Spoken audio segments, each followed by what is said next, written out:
Well, I think what you're seeing is a classic debate between isolationism and internationalism, and I think Andy is really speaking for a grand minority tradition in American history of saying that we should tend to our garden at home and ignore the rest of the world, or not do very much in the rest of the world. That may have been a tenable policy in the 19th century, although I tend to think not, and in fact we were actually much more involved in the rest of the world than is commonly believed. It's a completely untenable policy today. We have to tend to our liberal democracy. Well, I think our liberal democracy works pretty well. I don't think there's any doubt that our liberal democracy works.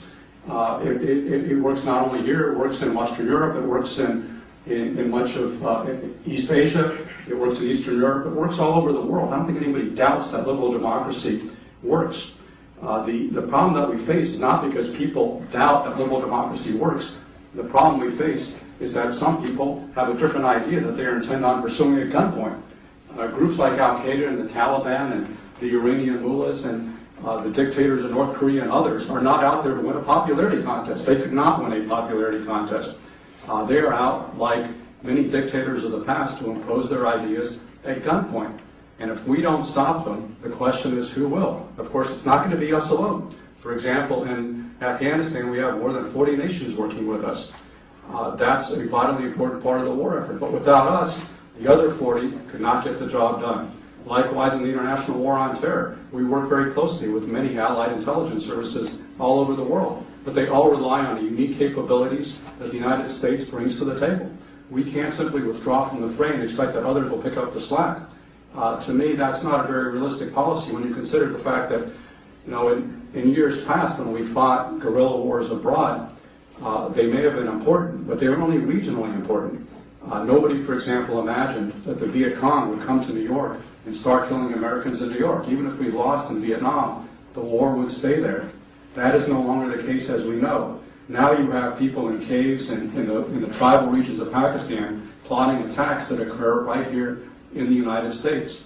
And the more space that we give them, the more room they have to operate in their terrorist safe havens, which they managed to carve out, the greater the likelihood is that we will suffer at home.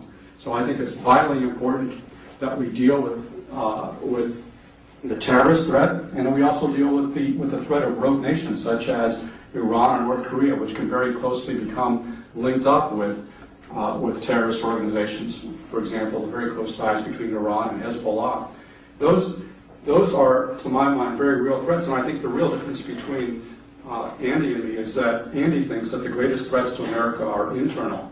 I think we actually do a pretty darn good job of running this country, and we have for more than 2 centuries. I think that there are real threats out there, very bad people who want to do very bad things to the United States and our allies. And if we don't stop them, and stop them soon, we're going to pay a much greater price down the line. As I said before, and as Andy basically agreed with, President Obama is essentially continuing 90% of the policies of the Bush war on terror. He just refuses to use the term in much the same way that, for example, Bush himself refused to use the term nation building to describe what we were doing in Afghanistan and Iraq, because he associated that term with the evil Clinton administration. And likewise, Obama associates the war on terror with the evil Bush administration. So I think there is some partisan politicking going on. But in terms of content, I don't think too much has changed. In terms of the war on terror, I mean, I have to say, it's not like I'm mourning for its loss. It was always a problematic term. I mean, essentially the reason that we used it, or the reason that President Bush used it, was because he didn't want to say the war on Islamist terror, because he didn't want to offend the Islamic world. And so we came up with a somewhat mealy-mouthed alternative, which, as Andy points out, is declaring war on a tactic rather than a movement. So, I can live without calling it the war on terror. I mean, we can call it the war on Swiss cheese if we want, but as long as we're doing the right things, and I think President Obama is doing the right things by and large, I'm satisfied with that. Open it up. Let's open it up to any questions from the union. Go ahead. So, I think, as Mr. Moody, you talked about looking at where we are right now and how Obama hasn't changed the policy. So, there can't be too much of a debate as to whether we're doing the wrong thing or right thing. But if we were to not take the decision to enter Iraq as a conclusion and we were to be able to change that decision itself, I guess the question is, would you have done it differently? Do you think there was a better solution or a better plan of action after September 11th instead of entering Iraq and Afghanistan aside from just logistic things?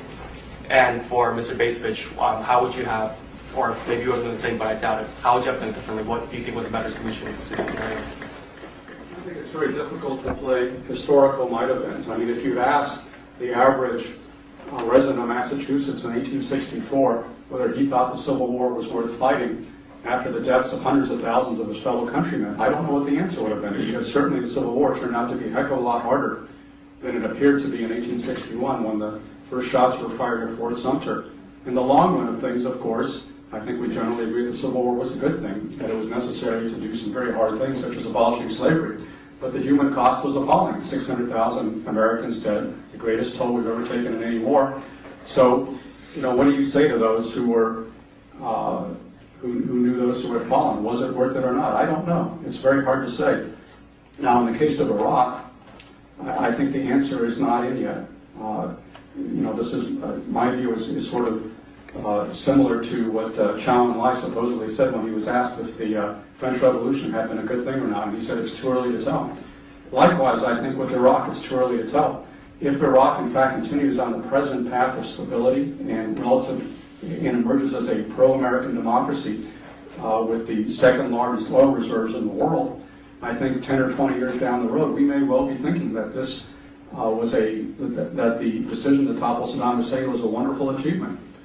Now, if Iraq regresses, if Iraq slips back, if we don't keep up our commitment to Iraq post-2011, things could go awry and we could become very disappointed. But what we don't know, and this is why it's really impossible to answer these questions, is what would have happened if we hadn't done it? What if we had kept Saddam Hussein in power? And what if he and his insane sons, Uday and Qusay, had continued ruling in Iraq? What if sanctions had crumbled? What if they had restarted their nuclear weapons program? And what if Iran and Iraq had then gone off on a major nuclear arms race? What would the world look like at that point? I mean, that's a speculation. I have no idea. It's an impossible question to answer. And so I think that the best that we can do is to try to make Iraq as good as possible, as strong and stable an ally as possible, so that the sacrifices that so many have given will not have been in vain. What Andy is really advocating here is essentially what we were in fact doing before 9/11, which was treating Osama bin Laden and Al-Qaeda as a matter for criminal police action. And at one point during the Clinton administration, the CIA came up with a plan to use its agents in Afghanistan to kidnap Osama bin Laden and to bring him to the United States for trial. And during the planning of that mission, the possibility was brought up that bin Laden might be killed during the course of this action. As a result of that, the Clinton administration nixed the action because assassination was against American policy at the time, and we could not risk action which would wind up killing Osama bin Laden. Now that, to me, is not taking him seriously, but that is, in fact, the criminal law enforcement mindset in action, and it's something that, thankfully, we have moved away from since 9/11, and that, thankfully, President Obama is not moving us to that pre-11 mindset as we hear advocated here today. Mr. Abood contradicts himself. On the one hand, he says, well, that's what we tried to do before 9/11. Then he illustrates the point with an anecdote that demonstrates clearly that we didn't take a serious approach to dealing with terrorism as a law enforcement issue before 9/11. And that's a fact. Ditto in the question of defenses. Now, before 9/11, when you walked up to the counter to get your ticket, somebody at an airport, somebody behind the counter said, "Did you pack your own bag?" And as long as you said yes, you were good to go. You didn't have to pass through any serious security screening. We didn't even try to defend ourselves against the problem of anti-violent, anti-Western jihadism before 9/11.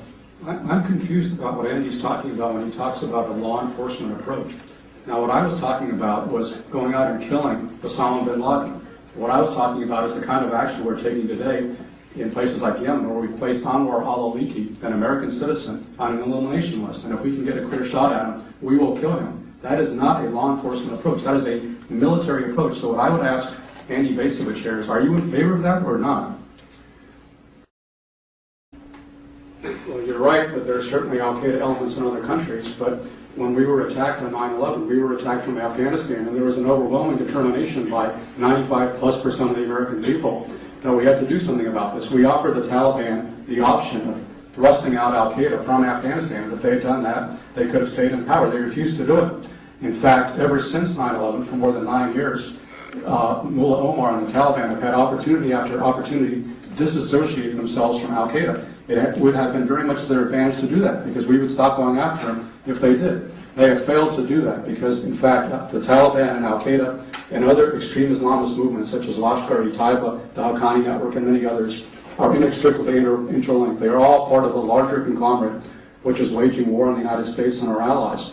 And I think it is vitally important that we finish what we started on 9/11.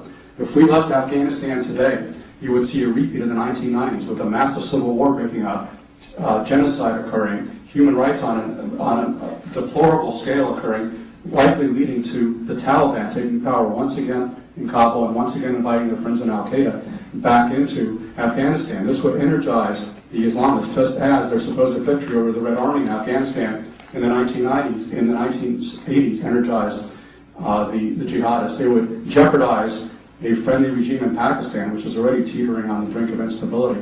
So for all those reasons, I think it is vitally important that we finish what we started on 9/11 and help to stabilize the situation in Afghanistan before we draw down our forces. Well, I think this is another fundamental disagreement that I have with Andy here, because I don't think disarmament on the part of the West is going to encourage our ruthless enemies to do likewise. In fact, it will only encourage them to greater predations, because they will feel that we are weak and easy for the picking. I mean, the notion that we are to blame for nuclear proliferation sort of boggles the mind, when, of course, yes, we did invent the A-bomb, but if we hadn't, somebody else would have pretty quickly, because there were a lot of atomic programs in action, and the Soviets have proliferated it. The Pakistanis have proliferated, the North Koreans have proliferated. We are actually the greatest obstacle to nuclear proliferation. One of the things that we do, for which we get very little credit, is we extend our nuclear umbrella to states like Germany and Japan and South Korea and Taiwan, which in the absence of American protection would in fact go nuclear themselves, and you would see a vast escalation in the number of nuclear-armed states around the world. I don't think that Mahmoud Ahmadinejad is going to be terribly impressed by seeing a reduction in the size of the American nuclear arsenal. I think you're absolutely right to bring up nuclear proliferation as being one of the greatest, perhaps the greatest threat that we face in the world today. And this is one area where I do think we are off track, and we have been under both the Bush and Obama administrations, because I don't think we've taken the threat as seriously as it deserves. Well, I think the prospect of Iran getting a nuclear weapon is one of the greatest threats that the world faces. I mean, Andy or others can talk about how we should try to deter them, but let's remember, deterrence was a very iffy concept even during the Cold War, and sometimes came very close to failing, as it almost did during the Cuban Missile Crisis. Now, how do you deter a country run by religious fanatics who believe that it is their job to pave the way for the 12th Imam, the Shiite Messiah, who will supposedly come down to heaven, from heaven, and bring about paradise on earth? Now, perhaps it is possible to deter them, but I think it's a very difficult thing on which to stake our policy. And even if we do manage to deter them from actually lobbing a nuke at Israel, it'll be very hard to deter them from sharing their technology with terrorist groups such as Hezbollah, with whom they have a very close and intimate relationship. And simply the existence of an Iranian nuclear weapon will cause massive panic among the Sunni states, which will be determined to acquire their own nuclear weapons, Saudi Arabia, Egypt, Turkey, and others, to counter what they will see as the Shiite bomb. And so the great likelihood is that you would see a nuclear arms race in the Middle East, which is already the most volatile region in the world. And that is about as big of a nightmare as I could possibly imagine. Now, I think we should have been doing much more to stop it, principally by trying to help the people of Iran to overthrow this despotism, which they find intensely unpopular and which they took to the streets against last summer. But unfortunately, President Obama was so determined to reach out his hand to the mullahs and to talk with the government that he did very little constructively to help the Green Movement. I think that was a lost opportunity. In fairness, I think President Bush should have done much more along those lines. We should have pursued much tougher economic sanctions, up to and including an oil embargo on Iran. But unfortunately, time is running out, and sooner or later, because we're not going to make the decision ourselves, Israel is going to face a very tough choice, which is allow Iran to acquire a nuclear weapon, which can be an existential threat to the state of Israel, or to take preemptive military action. That's not a good choice. Both options have huge downsides. And so I don't sympathize with the government of Israel having to make that decision. But unfortunately, that is the pass to which they have been brought because the United States and our partners in the West have not done enough about the Iranian threat, not what it deserves.